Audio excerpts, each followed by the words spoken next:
Diabetes রোগীর sexual সমস্যা দুটো কারণে হতে পারে। একটা হচ্ছে যে মেইনলি যেটা হয় সেটা হচ্ছে ইরেকটাইল ডিসফাংশন, ঠিক আছে?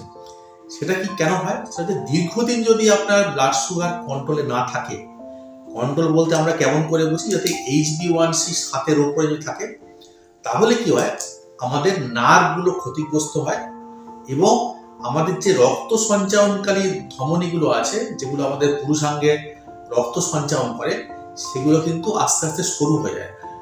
ফলে কি হয়, আপনাদের যে পুরুষাঙ্গে যে নার্ভটা খারাপ হয়ে যাবে এবং পুরুষাঙ্গে রক্ত সঞ্চালন ঠিক মতো হয় না, ফলে আমাদের ইরেকটাইল ডিসফাংশন হয়।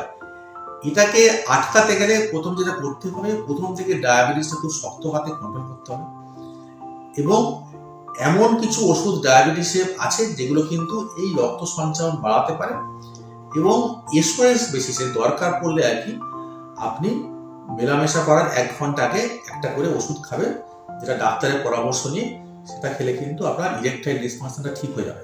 আরেকটা হচ্ছে যে হরমোনের সমস্যা। হরমোনে যদি সমস্যা থাকে তাহলে হরমোনের টেস্ট করে, যেমন টেস্টোস্টেরনের টেস্ট করতে হবে, LH, FSH, প্রোল্যাকটিন, এগুলো টেস্টগুলো করে দেখতে হবে যে আপনার হরমোনের সমস্যাটা এক্স্যাক্টলি কেন হচ্ছে। হরমোনে যদি সমস্যা থাকে তার কিন্তু চিকিৎসা আছে, ডাক্তারের কাছে গেলে কিন্তু হরমোনের চিকিৎসা করলে ঠিক হয়ে যাবে।